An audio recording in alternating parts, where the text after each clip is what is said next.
magandang umaga po sa bawat isa. Tayo ho ay patuloy nagpapasalamat sa Panginoon. Today is March 14. Kung matalim ang inyong memorya, it was March 15, yung huling Sunday natin na nasa normal na tayo ay nagkakatipon-tipon. And it was a year ago. And then come March 16 ay ibinaba ang enhanced community quarantine or lockdown. And here we are.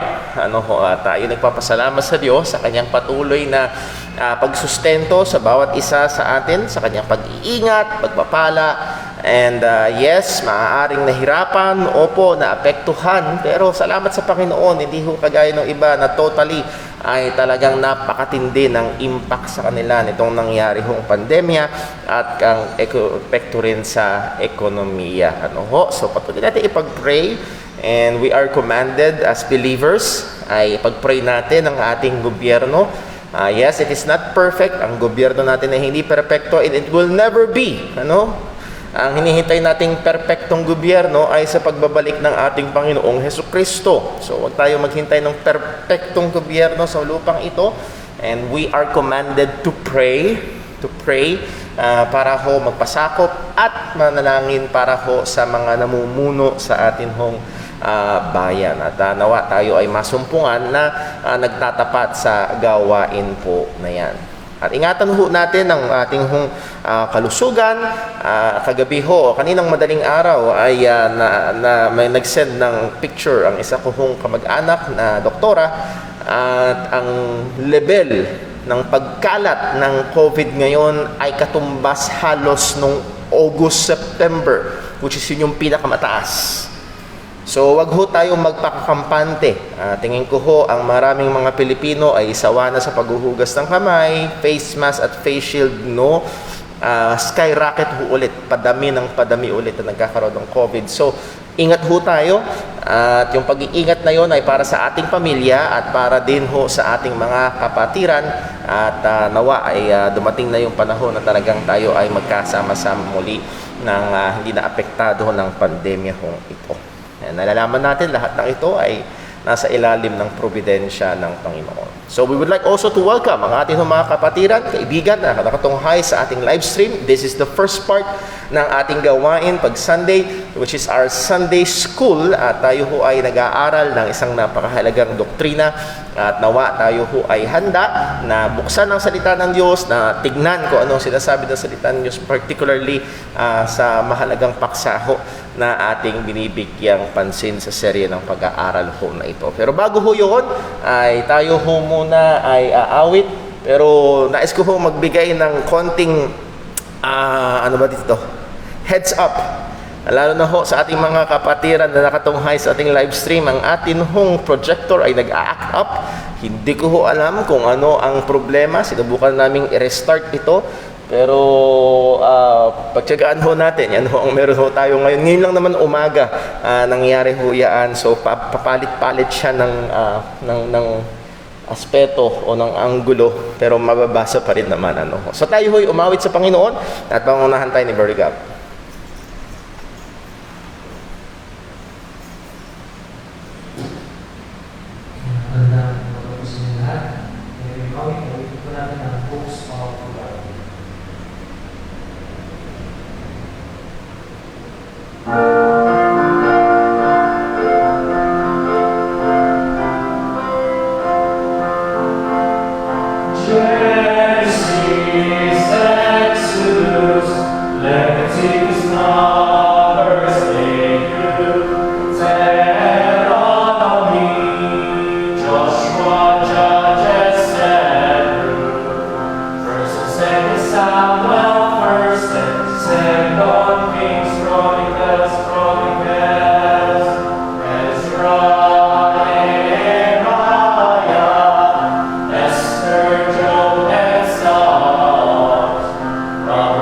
Shots that saw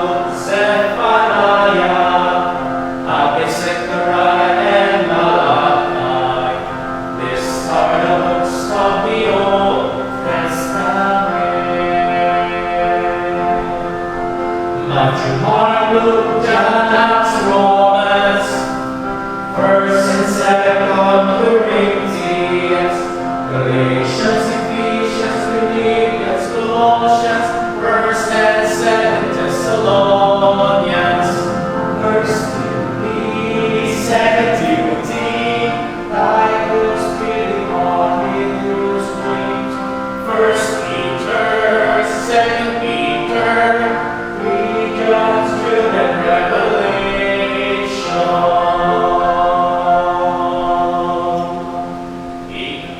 Tayo po yung gusto yung lahat. Tayo po yung mga spangan. Ulitin po natin at Calvary.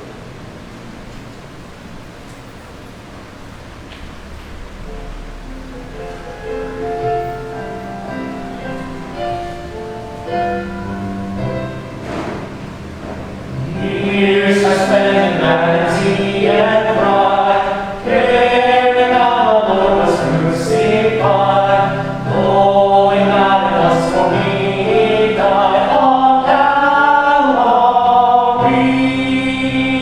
Mercy there was great and grace was free, pardon there was multiplied to me. There my words of liberty and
Amen. Purihin po ang pangalan ng Panginoon. And as I've said, pasensya na ho.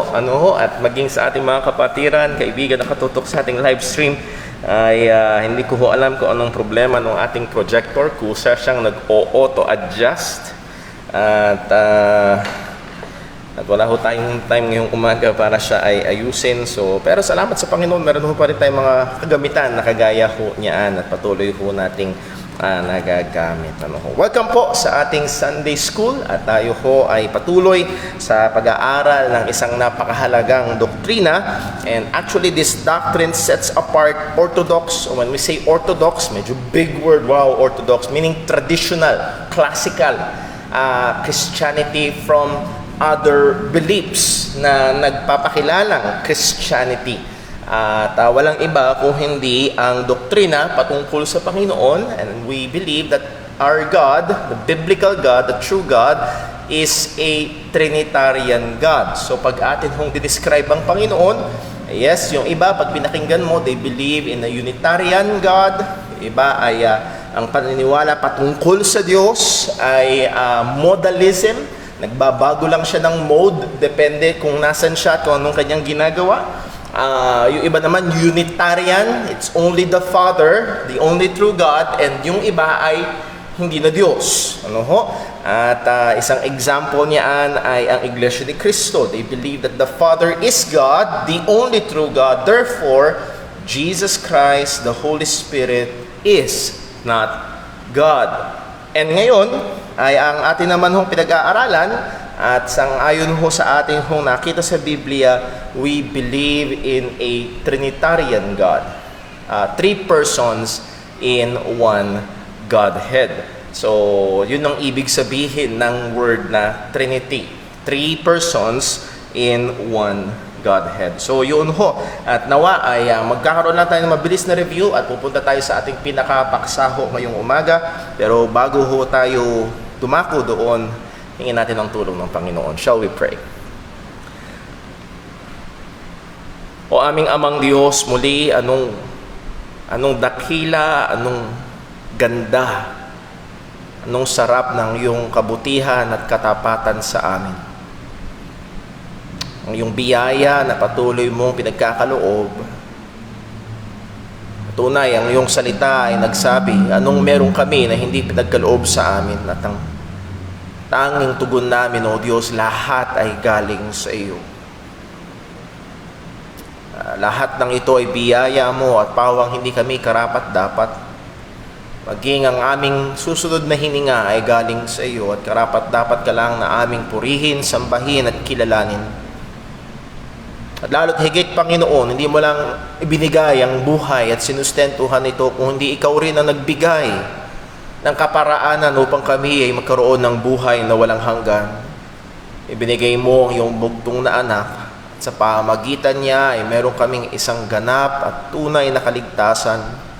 At kami natitipon ngayon upang alalahanin at ipagdiwang ang katotohanan na sa unang araw ng linggo ay nabuhay muli ang aming tagapagligtas kung kaya't alam namin na merong kaming tiyak na kaligtasan.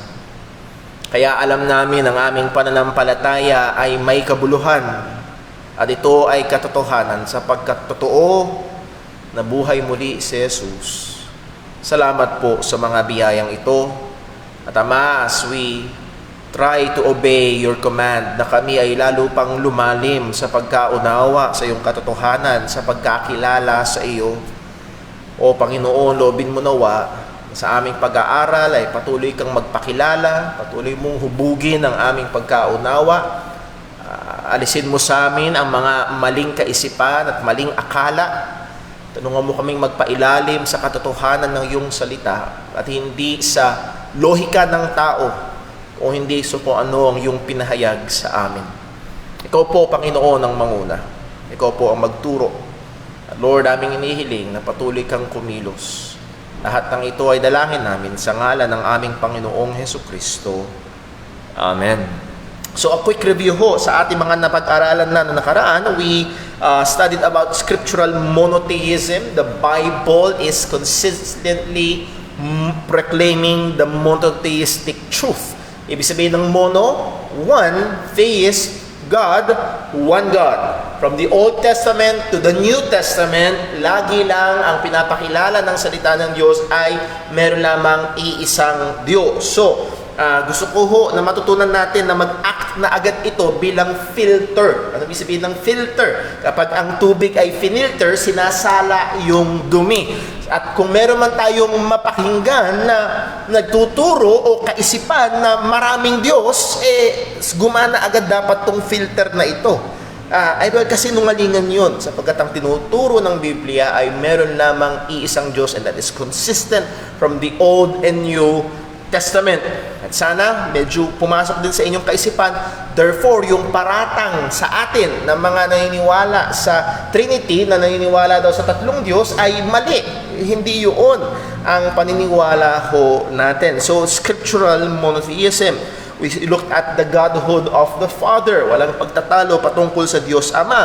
At isa sa nagtagal tayo ay sa pagiging Diyos ng ating Panginoong Hesukristo. At purposefully ay atin hong naging marahan ang atin hong pag-aaral at ginamit natin itong pagkakataon ito upang tingnan natin kung paano ito sinusubukang baliin, pilipitin ng ibang mga paniniwala.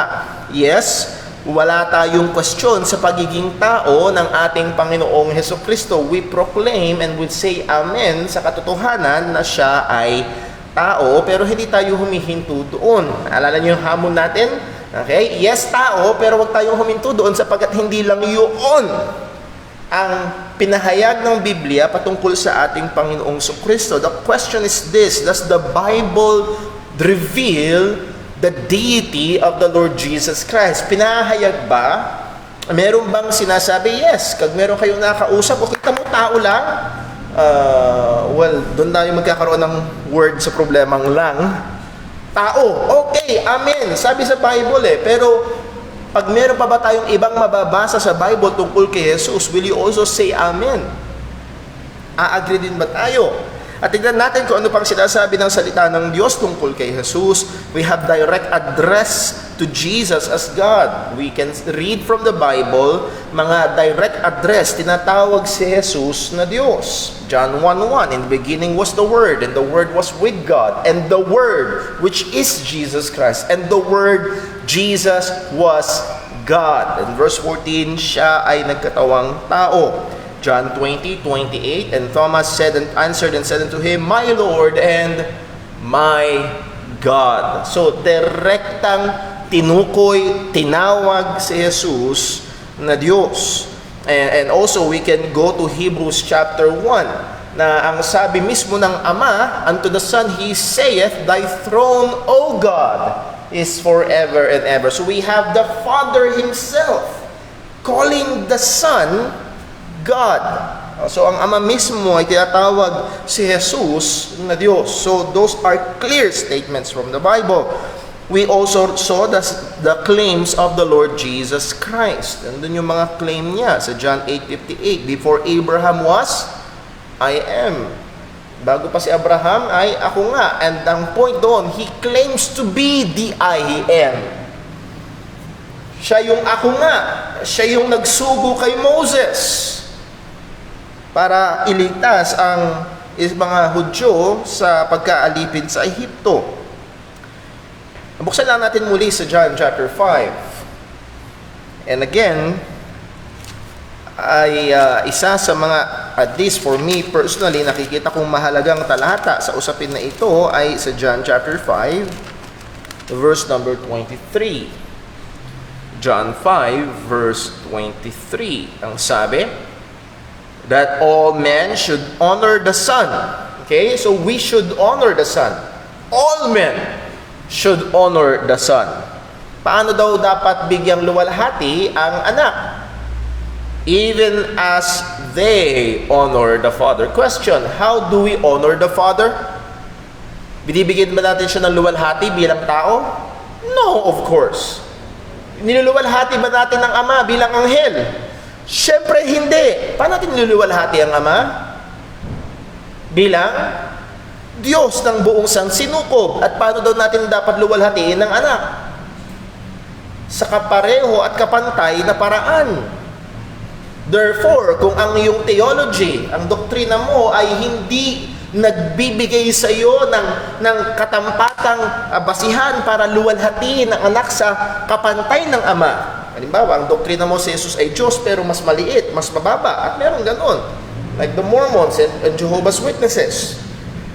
Or lalo na kung ang iglesia, ikaw, nahando ng paniniwala ng iglesia ni Kristo si Jesus ay tao lamang. Naalala ko yung sabi ng isang kamag-anak namin, ay hindi tao lang, espesyal, pero tao pa rin. Hindi mo maluluwalhati siya kagaya ng sa Ama. At ito ay isang bagay na kailangang bigyang seryosohan. Bakit? Ay tuloy natin ang base sa verse 23. He that honoreth not the Son, or honoreth not the Father which hath sent Him. Kung hindi mo niluluwalhati ang anak at hindi tayo malayang lumikha ng kaparaanan kung paano natin luluwalhatiin ang anak, kung hindi mo niluluwalhati ang anak, hindi mo niluluwalhati ang Ama. Kung hindi mo kayang luwalhatiin si Jesus sa kapantay ng Ama, baliwala ang lahat ng pagluluwalhati sa Ama. So nawa tayo ho ay magbigay ng kaseryosohan sa bagay na ito. At sana wag nating isipin na, ay Brother Paul, pareho lang naman yan. Isang Bible lang naman. Medyo may count. No. Hindi ito medyo. This separates true Christianity from false Christianity. True worship from false worship. So hindi ito mga kaunting pagkakaiba lamang. And then, Jesus Christ received worship. Si Jesus ay tumanggap ng pagsamba. Marami tayong mga verses na pwedeng puntahan at nakita natin na last Sunday, pero buksan natin sa Hebrews chapter 1. Hebrews chapter 1.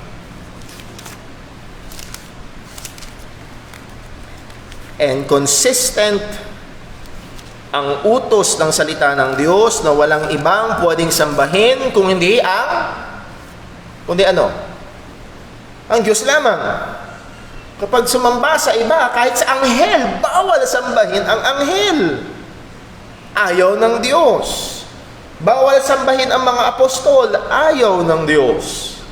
Ang pwede at nararapat lamang sambahin ay ang Panginoon. That's the first up to the third commandment.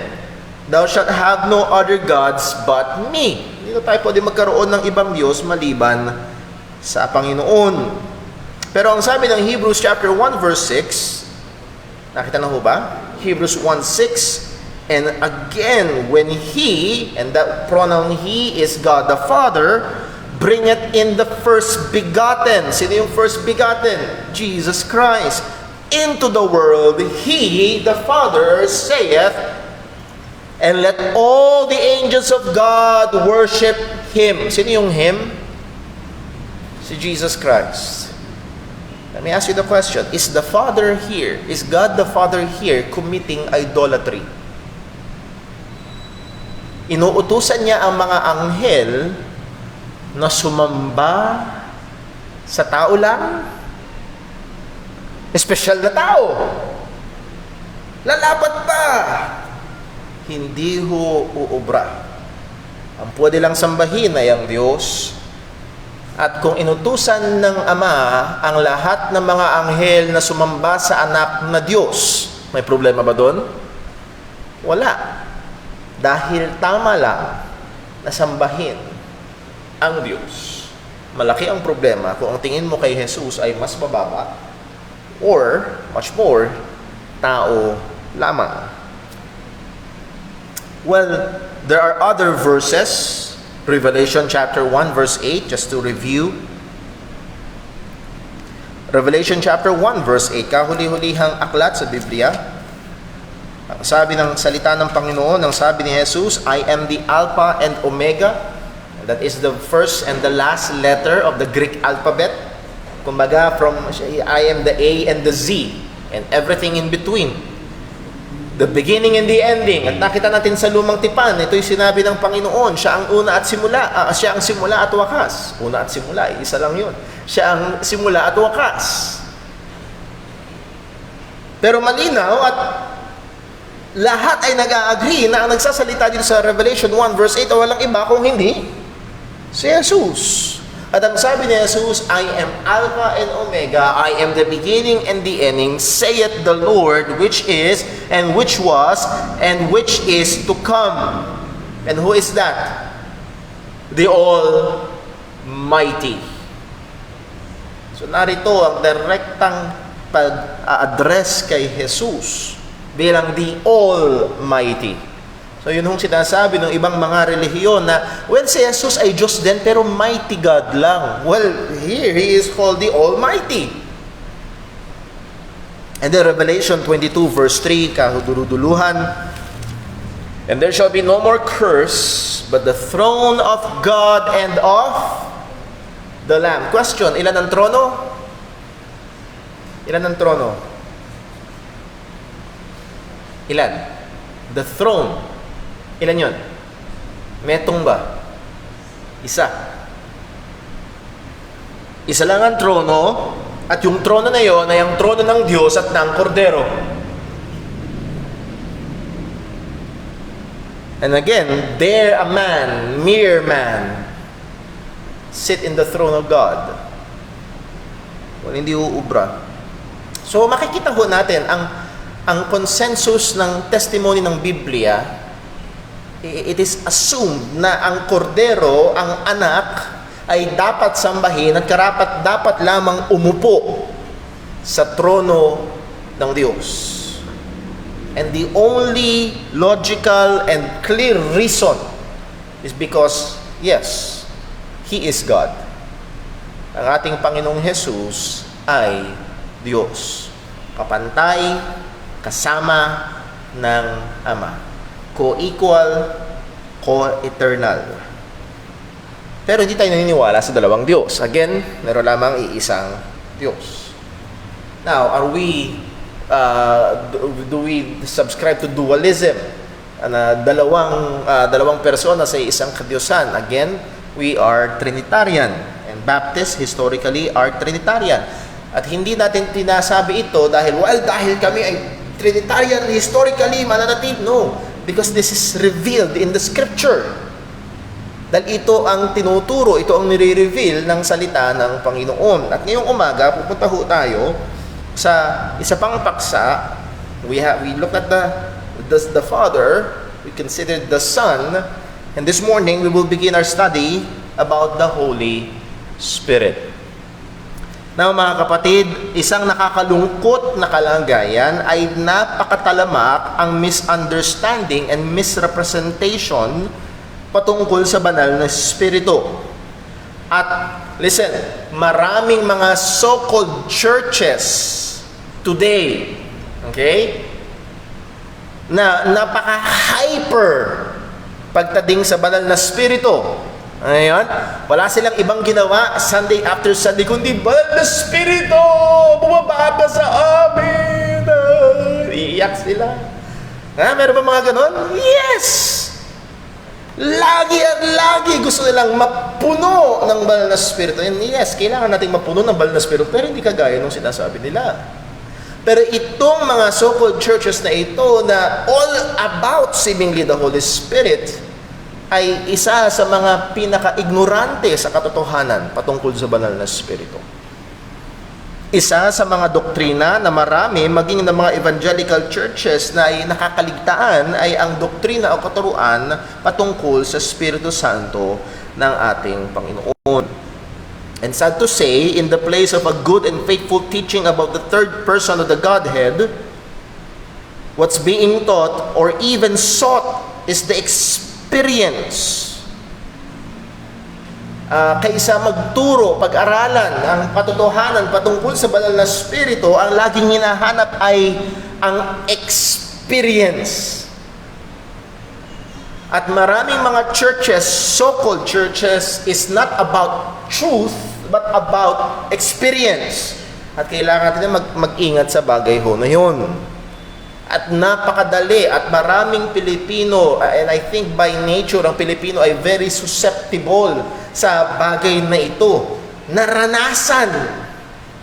Alala ko ho, siguro about maybe, not 15, maybe 13 years ago, may sinusubukan akong sharean ng Ebanghelyo sa gawin doon ng, hindi po ng buhangin, basta medyo gawin doon.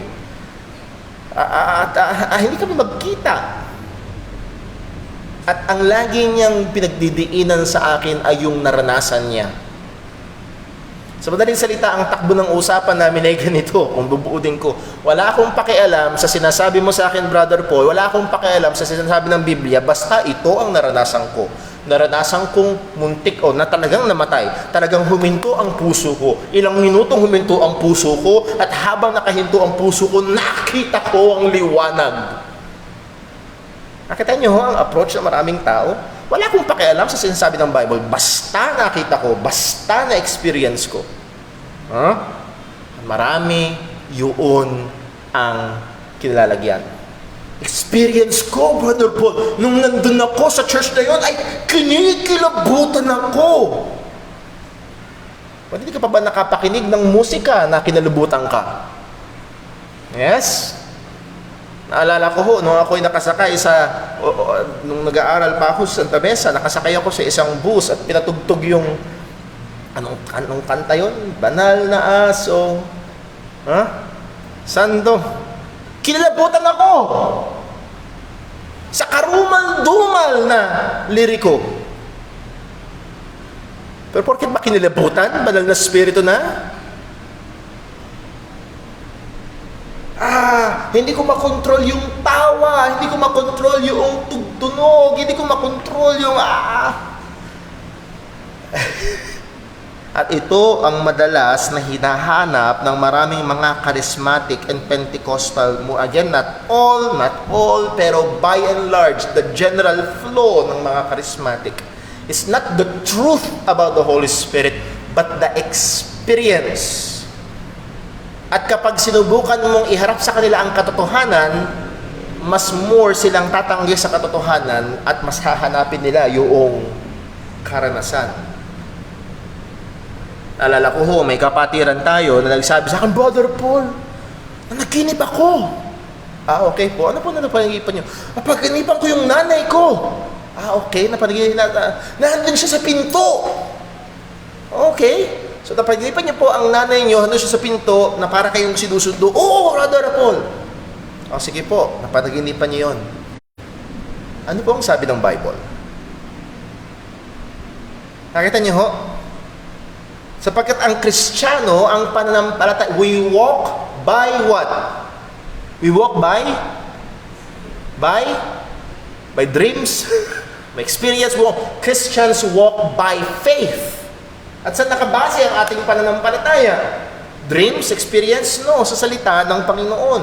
So sabi ko, ano ba sabi ng salita ng Diyos? Kapag ang tao ay namatay na, either siya ay mumulat sa piling ng Panginoon o mumulat sa lugar ng impyerno at walang alisan doon. So yes, maaari na naginip kayo. And what's that? Panaginip, exactly. So huwag niyong isipin na yung kaluluwa ng inyong mahal sa buhay ay tumayo at bumisita at tila baga sinusundo kayo dahil kung nasan sila, sangayon sa Bible, napakasarap sanang isipin, di ba? Napaka parang romantic isipin na bibisitahin ka. No, again, our faith must be ruled by that truth. At saan nakabase ang truth? Sa salita ng Panginoon. Now, going back, ay binigay ko lang yung example na yun sapagkat again, napakadaming mga churches, charismatic, mga AG, again, not all AG Assemblies of God, they go after the experience. Kaya pag nakarinig kayo ng tayo sa harapan, mga kapatid, bumisita ang Diyos sa akin sa panaginip kagabi. Magmadali na kayong lumabas. Pagkat kung gusto natin marinig ang boses ng Panginoon, thus saith the Lord, it is written. Ito ang basihan natin ng katotohanan. By the way, hindi niya ba alam na ang anghel ang diablo ay pwedeng magpanggap na anghel ng kaliwanagan. So may makita ka man, Brother Paul, binisita ako ng anghel ni Lord. Yes! No! Paano mo nalaman ang anghel ng Panginoon? Pero po nagliliwanag! Ay, nagpapanggap ang diablo ang anghel ng kaliwanagan. We can, again, not a very safe basis. And again, hindi sang-ayon sa salita ng Panginoon. Medyo dumudulas tayo sa ibang paksa. Pero again, gusto din ko lang ang bagay ho na ito because maraming mga churches again na all about the Holy Spirit but not really about the Holy Spirit but about experience. So ang ating gagawin sa biyaya ng Panginoon ay we will look at the Word of God at ano ba ang tinuturo nito patungkol sa banal na Espiritu. Now, this is not an exhaustive lesson about the Holy Spirit, pero particularly ang ating bibigyang pansin as it relates to the doctrine of the Trinity, we will seek to answer the question number 1, is the Spirit a person?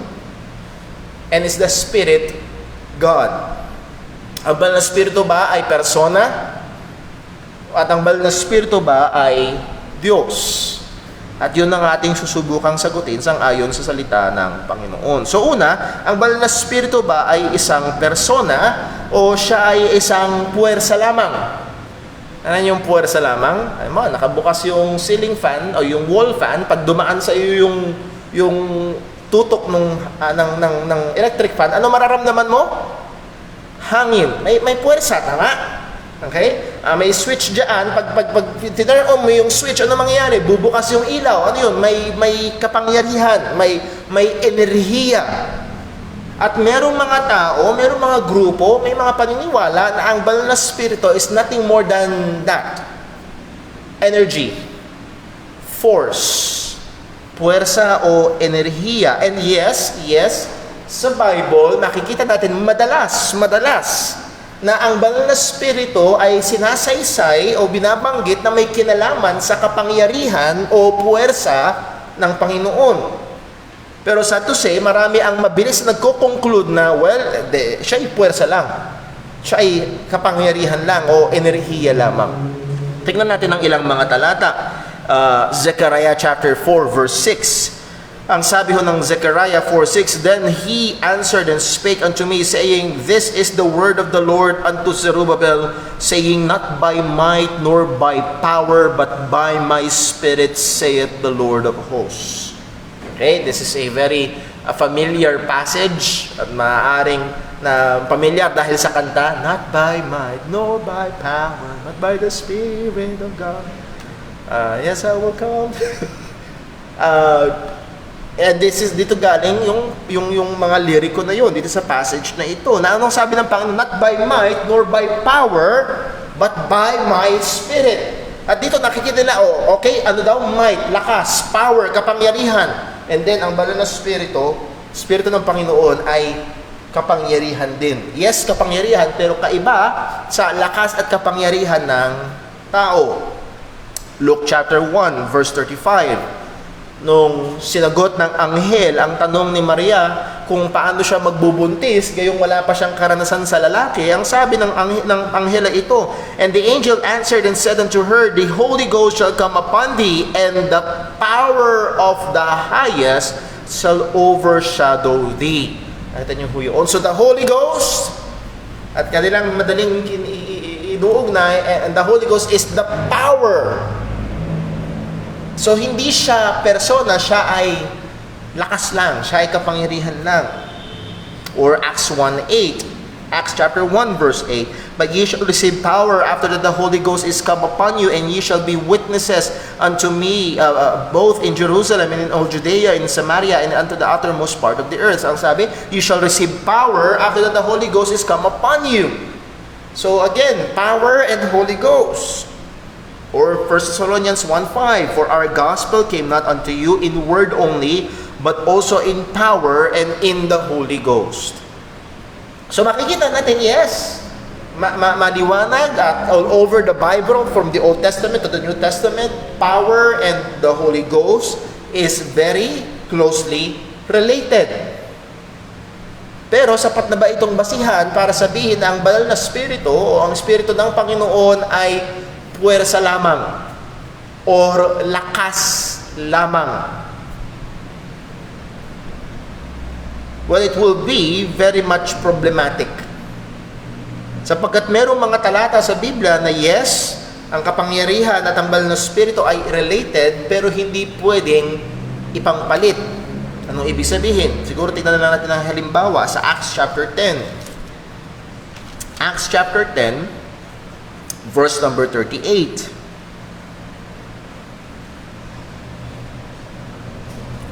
Acts 10:38, anong sabi?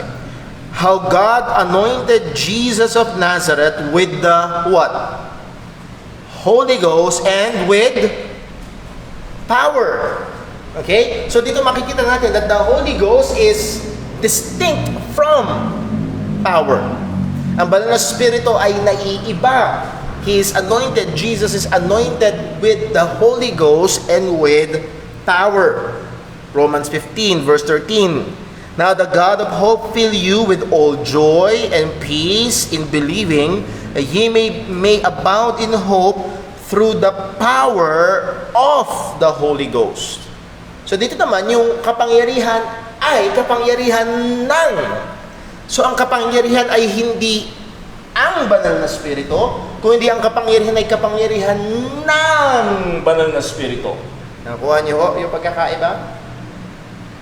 And then lastly, 1 Corinthians 2 verse 4, And my speech and my preaching was not with enticing words of man's wisdom, but in demonstration of the Spirit and of power. So yes, ang banal na spirito all over the Bible is closely related to power, but it is distinct from power. Yes, related, pero kakaiba. Hindi siya ang kapangyarihan, hindi siya ang lakas, pero nahandoon ang malapit na relasyon na makikita natin sa Biblia patungkol sa banal na spirito na relasyon sa lakas o kapangyarihan. So anong pinupunto natin? Again, may mga paniniwala na ang banal na spirito ay simply puwersa lamang o lakas lamang ng Diyos. Pero makikita natin sa Biblia na ang banal na spirito ay distinct. Ibig sabihin, nabubukod o kakaiba mula sa puwersa o kapangyarihan. So, para i-substitute ay hindi ho maaari. So, hindi siya kapangyarihan at puwersa lamang. Ang susunod na tanong ay ito, ang banal na spirito ba ay isang persona?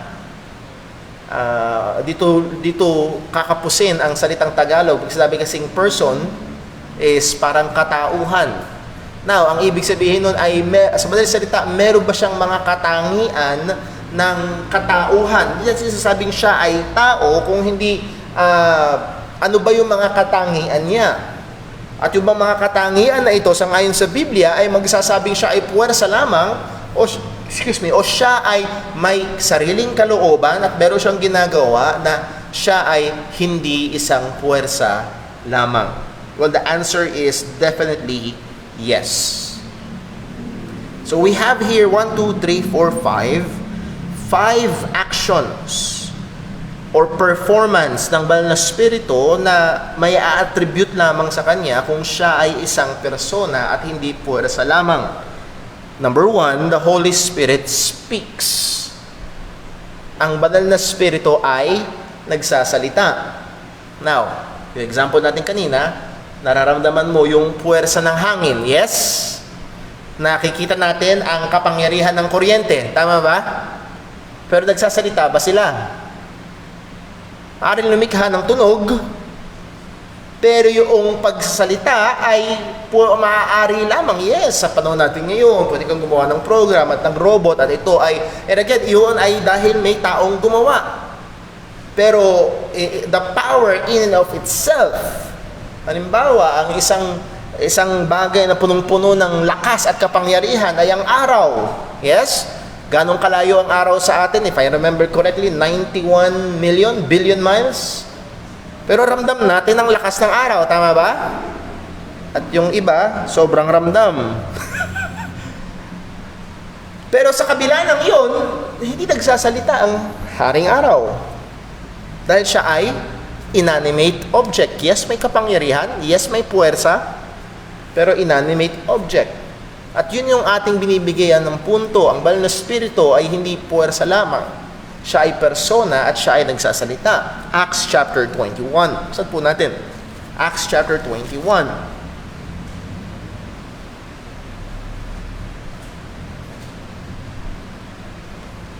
And we can go to many other passages, pero narito, ang sabi ho ng propeta Agabus, merong New Testament prophet ng pangalan ay Agabus, at ang sabi niya sa Acts 21 verse 11, and when he was come unto us, he took Paul's girdle. Sino yung he? That's the prophet Agabus. At kinuha niya yung girdle ni Paul, yung parang sintron ni Pablo, and bound his own hands and feet. Can you imagine yung scenario? Kinuha ni Agabus yung sintron ni Pablo at kanyang tinalian yung kanyang kamay at yung kanyang paa. Ginapos niya yung kanyang sarili. At ang sabi niya, and said, thus what? Saith the Holy Ghost. Sabi ng banal na Spirito. Thus saith the Holy Ghost, so shall the Jew of Jerusalem bind the man that owneth this girdle, and shall deliver him into the hands of the Gentiles. So this is a prophecy by Agabus. Kung anong mangyayari kay Pablo sa Jerusalem, siya ay aarestuhin at makukulong. So, ang point natin dito ay ano? The Holy Spirit speaks. Ito ang sabi ng banal na Spirito. Pangalawa, the Holy Spirit intercedes. Ang banal na Espiritu ay namamagitan. O ang banal na Espiritu ay tumutuwang. Sa Romans 8 verse 26, ang sabi, likewise, Romans 8:28, buksan natin. Romans 8 verse number, not 28, 26. Romans 8 verse 26. Ang sabi ng salita ng Diyos ay ito, likewise, the Spirit also what?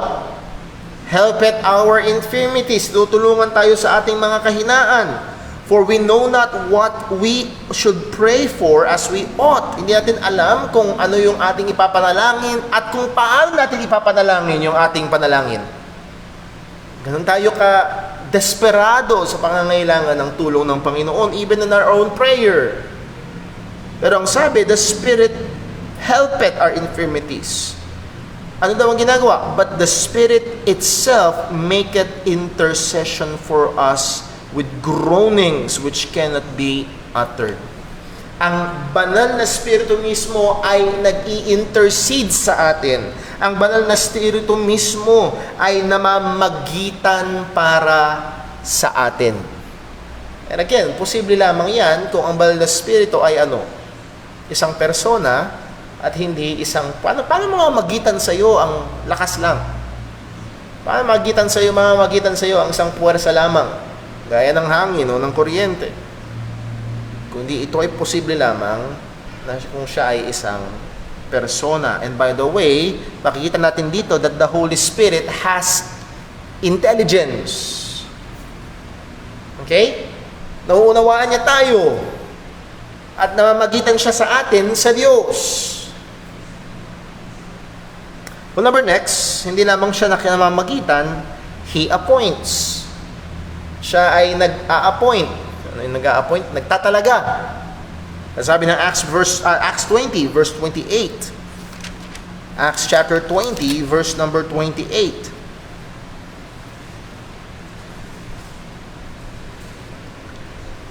Anong sabi? Take heed therefore unto yourselves and to all the flock over the which the Holy Ghost hath made you overseers. Sino daw ang gawa sa mga pastor na maging pastor ng iglesia ng ating Panginoon? Ang banal na Espiritu. Siya ang nagtatalaga ng mga manggagawa. Ang tumatawag ng manggagawa ay hindi ang pastor. Okay? Huwag naman mangyayari na nangyayari ito sa ibang mga churches. Yung pastor, ikaw, magpapastor ka. No. Wala akong kapangyarihan para tawagin mismo yung sarili kong anak, hindi ko pwedeng tawagin magpastor. No. Ang tumatawag, nag-a-appoint ng manggagawa ay walang iba kung hindi ang banal na Espiritu. Pero hindi ba ang Diyos? Yes, ang Diyos sa pamamagitan ng banal na Espiritu. Pero narito sa lengguwahe ni Apostol Pablo, the Holy Spirit as a person appoints pastors, elders in the church. Well, isa ko siguro sa pinakapamilyar ay ang banal na Espiritu ay nagtuturo at nagpapaalala. Ang banal na Espiritu ay nagtuturo at nagpapaalala. John chapter 14 verse 26. Sampu natin.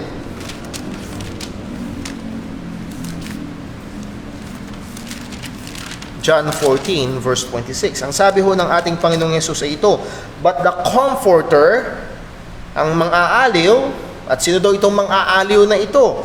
Which is the Holy Ghost. Ang banal na Espiritu. Whom the Father will send in my name, He shall what? He shall teach you all things and bring all things to your remembrance whatsoever I have said unto you. Now, pause lang muna tayo sandali at lagi ko hong paalala sapagkat meron hong mga ngaral at mga mananampalataya na nami-misapply ang talatang ito. Again, ang primary application ho ng verse na ito ay ang mga apostol. Actually, this is a very great comfort sa atin. Paano natin matitiyak na ang sulat ng mga apostol ay garantisado 100% na walang mali? Well, si Jesus ang nagsabi, the Holy Spirit will teach them all things and bring to remembrance whatsoever Christ has taught unto them. Okay? So that is perfectly ay gawa ng banal na Espiritu, particularly sa mga apostol. Now, we can have some application. Okay? Tinuturuan ba tayo ng banal na Espiritu? Yes. Nagpapaalala ba siya ng mga salita ng Panginoon? Yes. Pero ang primary application ng talatang ito ay sa mga disipulo ng ating Panginoong Jesus. So, again, gusto ko lang kung maging maingat tayo sa pag-a-apply nito sa atin. Pero ang punto ko ay ito. Ang banal na Espiritu ay nagpapaalala at nagtuturo.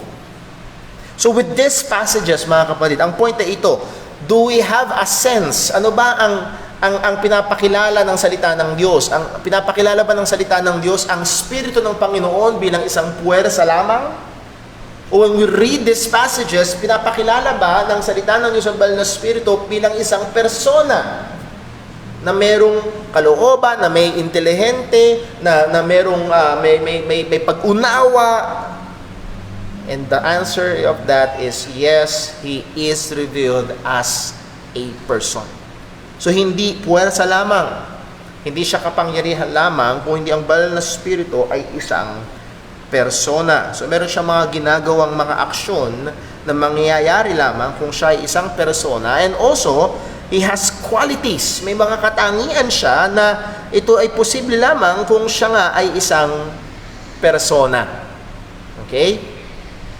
Nasabi natin kanina, He has intelligence. Romans 8 verse 27, anong sabi? And He that searcheth the hearts knoweth what is the mind of the Spirit, because He maketh intercession for the saints according to the will of God. So again, we're going back dun sa intercession ng banal na Espiritu. He searcheth the hearts. He knoweth what is in the mind of the Spirit, because He maketh intercession for the saints according to the will of God. So makikita natin ito, alam niya yung ating kalagayan, alam niya yung ating mga pangangailangan. And hindi ito lesson about prayer, pero mga kapatid, if we are believers, every time we pray,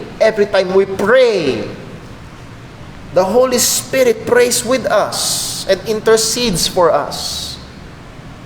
What comfort! Anong napakagandang katotohanan ito na magandang ipaalala natin sa ating mga sarili kapag tayo ay nananalangin. Pero ang point dito ay ito, the Holy Spirit has intelligence. Meron siyang intelihente, meron siyang kaalaman. At again, hindi po pwede ito sa puwersa lamang, hindi ito uubra sa kapangyarihan lamang. Isang magandang pruweba ng pagiging persona ng banal na Espiritu ay meron siyang kalooban. Tama? Meron kayong kalooban. Kailan ba yun? Kamakailan na nakita ko si Sister Milen dito sa kay Pumbo. Ewan ko kung nautusan siya o yun yung gusto niya, na bumibili ng sisig. At ang daming nagtitinda ng ulam, ang daming pwedeng piliin, pero ang gusto niya ay sisig. Yun yung kalooban. May desire, may gusto. At ano man ang gawin mo sa kapangyarihan o puwersa, halimbawa, kuryente, kahit pumunta pa sa nuclear power plant na napakalakas ng kapangyarihan o ng puwersa, wala yung kalooban. Yes? Dadaloy lang siya pag pinayagan mo siyang dumaloy. 1 Corinthians chapter 12 verse 11. 1 Corinthians chapter 12 verse 11. Sa mga kapatiran ho natin kakarating pa lamang, ang ating pinag-aaralan ay patungkol sa banal na Espiritu. And what we are trying to establish is this: is the Holy Spirit a mere power, or He is a person? Siya ba ay kapangyarihan lamang at maraming nagtuturo na yes, kapangyarihan lang siya, puwersa lang siya, siya ang pinakakapangyarihan at puwersa ng Diyos? Pero makikita natin mula sa mga talatang ito na ang nire-reveal ng salita ng Panginoon ay ang banal na Espiritu ay isang persona at hindi maaaring kapangyarihan lamang. 1 Corinthians 12 verse 11, anong sabi? But all this worketh that one and the self-same Spirit, dividing to every man severally as He will. Nakita ho natin, ang konteksto nito ay ang spiritual gifts.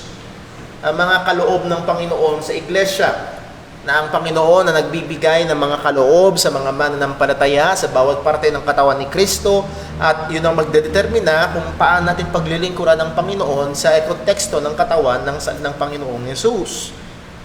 At saan ang gagaling ito? Tayo bang mamimili? Halimbawa, para kang pumunta sa Jollibee o kaya sa karinderya, naka-display ang 12 ulam, pipili ka doon. Tingnan mo isa-isa yung takip. Ito nga po. At minsan, medyo ganado ka, isa po nito at saka isa po nito. Dalawa ang gusto mo. Pero narito, ang banal na Espiritu, ang sabi ng salita ng Panginoon, pagdating sa mga kaloob, siya daw ang namamahagi severally as He will. Hindi sang-ayon sa kalooban ng tao, kung hindi sang-ayon sa kalooban niya. Sino yung niya? Sino yung He?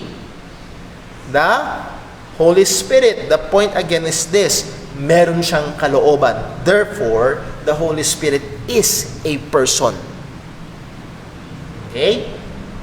Ang silya ay walang kalooban. Hindi siya pwedeng mamili kung sino uupo sa kanya. Can you imagine, ang silya may sariling kalooban, tapos wala akong maupuan. Ayoko nga dyan, masyado mabigat.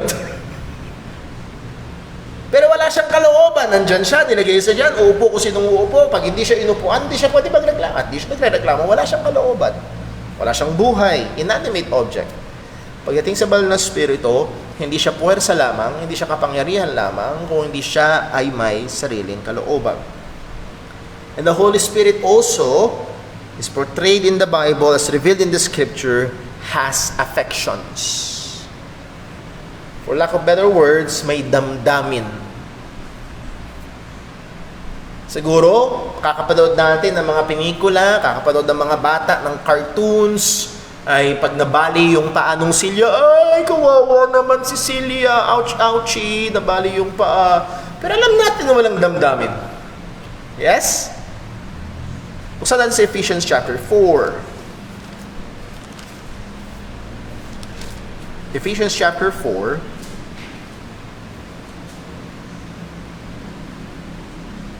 Simulan natin sa verse number 29.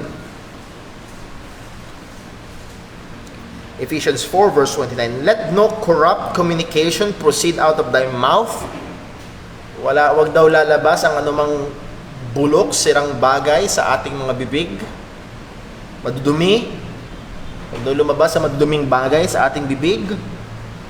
Let no corrupt communication proceed out of your mouth, but that which is good to the use of edifying, that it may minister grace unto the hearers. So, again, napakagandang hamon ito sa atin. When we talk, yung bang lumalabas sa ating bibig ay karumihan o biyaya na nagpapatibay sa iba. Pero ang sabi sa verse 30, and what? Grieve not the Holy Spirit of God, whereby ye are sealed unto the day of redemption.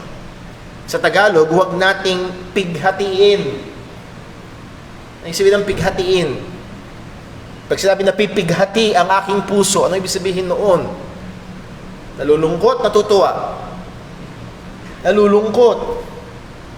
At ang kalungkutan na ito'y, ang kapighatian ay isang malalim na kalungkutan, at ito'y isang damdamin, at ang sabi ng salita ng Diyos, huwag daw nating pighatiin ang banal na Espiritu, at it implies that the Holy Spirit as a person, yes, meron siyang kalooban, at ang kalooban sa kalooban nito meron siyang damdamin, at siya ay maaaring mapighati. And the reverse of that also is true. We can give Him joy. At paano mapipighati ang banal na Espiritu kapag ginagawa natin ang mga bagay na ayaw ng Panginoon? So the point again is this: meron siyang intelihente, he has intelligence, he has will, may kalooban, may affections, may damdamin.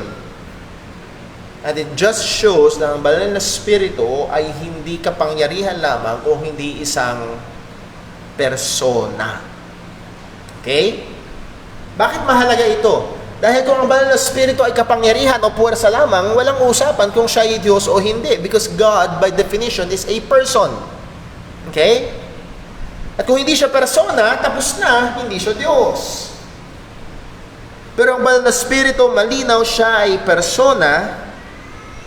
At narito, ang susunod na tanong, kung ang persona bang ito ay pinapakilala ng Biblia bilang Diyos.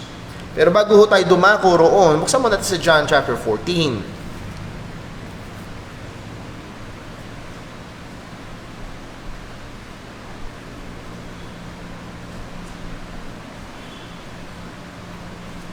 John 14, verse number 16.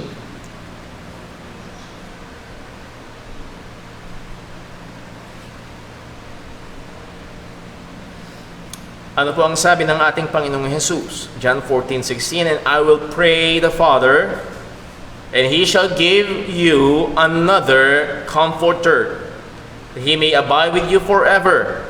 At sino daw yung Comforter na yun? Even the Spirit of Truth, whom the world cannot receive, because it seeth Him not, neither knoweth Him, but ye know Him, for He dwelleth with you, and shall be in you. So ang mga mananampalataya ay pinangakuan ng ating Panginoong Jesus, and at this particular context, immediately ang mga disipulo, ang sabi ho ni Apostol ng Panginoong Jesus, the Father, He will pray to the Father that He will give another Comforter. Bakit? Aalis si Jesus. Ang assumption is this: ang primary Comforter, ang first Comforter ay si Jesus, at dahil si Jesus ay aalis, ano ibig sabihin ng aalis? Siya ay mamamatay, at sa ikatlong araw siya mabubuhay muli, at pagkatapos ng 40 araw, siya ay aakit na sa langit. At pag-akit niya sa langit, bababa ang banal na Espiritu. He is the another Comforter. At yung word na another Comforter dito is the Greek word allos, meaning another but of the same kind. Iba pero hindi kakaiba. Nakuha niyo yun? Handun din yung parehong pagbibigay comfort, andun yung parehong paggabay, parehong pagtuturo, parehong pagbibigay aliw, na kung paanong ginagawa ng Panginoong Jesus sa kanyang mga alagad at disipulo, yun din naman ang gagawin ng banal na Espiritu, at siya ay tatahan sa mga mananampalataya.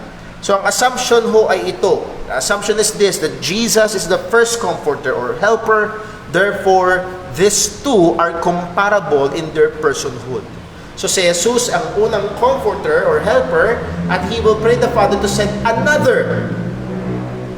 At ang punto na gusto ko makita lang ho natin dito ay ito, it is comparable. May pwede ipakahinuntulan sa banal na Espiritu o kay Jesus ang banal na Espiritu. Again, hindi sila change ng mode. Hindi lang magbabago. Ito yung matinding kamalian ng modalism. Dahil sa modalism, ang ama ay ang anak at ang anak ay ang banal na Espiritu. Ang banal na Espiritu ay ama. Pero ang sabi ni Jesus, aalis ako at magsusugo ng another. Well, if it is still the Son, He will not be another, but the same, but of a different mode. Again, dito babagsak ang katuruan ng modalism. So Jesus attributes to the Spirit works that only a person can do. Sinasabi ng Panginoong Jesus na ang banal na Espiritu ay may ginagawa na tanging ang isang persona lamang ang nakakagawa. Siya ay gagabay, siya ay magsasalita, siya ay magpapakita, at siya ay luluwalhati sa anak. Sa verse number 13, John chapter 16. John 16, verse number 13.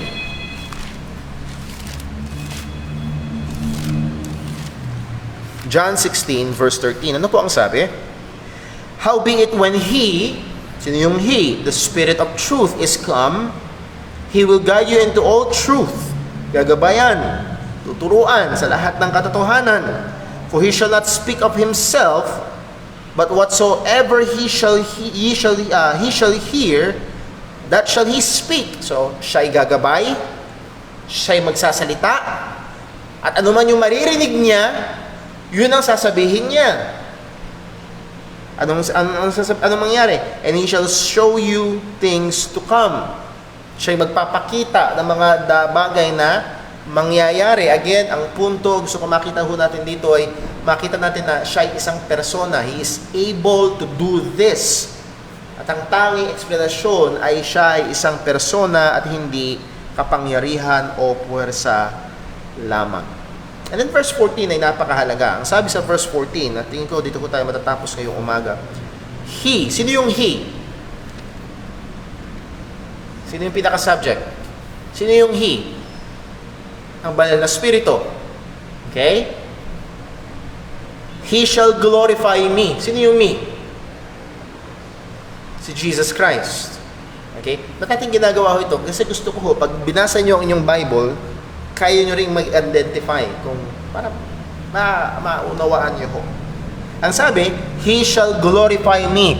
The Holy Spirit shall glorify Jesus Christ. For He shall receive of mine and shall show it unto you. Ito ang isa sa mga pangunahing gawain ng banal na Espiritu, ang luwalhatiin ang anak. Gusto niyo makita ang isang church na kung saan puspos ng banal na Espiritu? Huwag niyo hanapin yung nanginginig yung mga tao at kung ano-anong salita ang lumalabas, ay hindi para salita, tunog ang lumalabas sa kanilang bibig. Ang isang iglesia na makikita mo ang kapuspusan ng banal na Espiritu, hanapin niyo ang isang church kung saan natataas si Jesus. Sapagkat ang sabi ni Jesus, ang gagawin ng banal na Espiritu ito, He will glorify me. Isa sa katangian ng isang gawain, isang iglesia at isang mananampalataya na tunay na puspos ng banal na Espiritu ay luluwalhatiin ang anak. At mayroong mga churches ho ngayon sa kanilang mga gawain, it's all about the Holy Spirit. At si Jesus ay medyo konting palamuti na lamang. So narito ang banal na Espiritu. At again, ang hope ho sa ating pag-aaral ho na ito ay una, in-establish muna natin, ang banal na Espiritu ba ay kapangyarihan lamang? Malinaw, hindi. Ang banal na Espiritu ay pinapakilala ng Biblia bilang isang persona. May intelligence, may kalooban. Yes, siya ay may kapangyarihan, ngunit siya ay gumagawa ng mga bagay na makakagawa lamang ay isang persona. Siya ay nagsasalita, siya ay nagtuturo, siya ay gumagabay, at nakita rin natin na siya ay may damdamin. Ang banal na Espiritu ay namamagitan, ang banal na Espiritu ay nag-a-appoint o nagtatalaga, at siya ay nagpapaalala at nagtuturo ng mga katotohanan ng Panginoon. Again, the point is this: when we read in the Bible na patungkol sa banal na Espiritu, we should read with an understanding that it is pertaining to a person and not just a force or a power. Hindi siya kapangyarihan lamang na walang damdamin. Mga kapatid, kung tayo ay Kristiyano, ang sabi ng salita ng Diyos, ang nakatahan sa atin ay ang banal na Espiritu. At siyang nakatahan sa atin na hindi isang puwersa na walang damdamin, kundi isang persona na may damdamin. At napakahaganda nung paalala sa atin ng salita ng Diyos sa Ephesians chapter 4, and grieve not the Holy Spirit. Huwag nating bigyang kapighatian ang banal na Espiritu na nakatahan sa atin. So nawa, mula ho sa mga talatang ito ay malinaw na makikita natin sa mga katangian ng banal na Espiritu na nireveal sa Biblia, siya ay hindi puwersa lamang kung hindi isang persona. Meron ho kayong mga katanungan, pwede nyo i-message sa akin. Pagkatapos ng ating gawain ay pwede nating talakayin. Pero dahil kailangan ko pang ayusin yung ating projector na medyo nag-a-act up. So ngayon ho ay dadako ho tayo sa ating break, pero bago yun, manalangin po muna tayo. Let's pray. Panginoon Diyos, aming Ama sa langit, o anong kagalakang isipin na tuwing kami ay nananalangin ng banal na Espiritu ay namamagitan para sa amin. O Panginoon, salamat po. Salamat po sa napakagandang katotohanan na ito. na kaming iyong mga niligtas ay tinatahanan ng banal na Espiritu. At siya ay aktibong kumikilos at gumagawa sa buhay namin. Hindi bilang isang lakas lamang o puwersa lamang, kundi bilang isang persona. O nawa mga katotohanan ito ay patuloy na gumabay sa amin na magkaroon ng tamang pagkaunawa at kaisipan patungkol sa iyo, O Diyos. Nawa, Panginoon, kagaya ng sinabi mo sa iyong salita, kami ay hindi mapuspos ng alak o ng kalasingan, kundi kami ay mapuspos ng banal na Espiritu. Tulungan mo kami, Panginoon. Tulungan mo kami na patuloy na hanapin ang iyong kalooban, tumindig sa iyong katotohanan, patuloy na mamuhay ng may kapuspusan ng banal na Espiritu. Kailangan mo kami ihanda maging sa amin pong gawain ng pagsamba. Lahat ng ito'y dalangin namin sa ngalan ng aming Panginoong Hesukristo. Amen. So tayo'y dadako sa ating 10-15 minute break. At again, meron hong ilang mga refreshments po dyan ay tayo ho ay dumako sa ating home break. You're dismissed.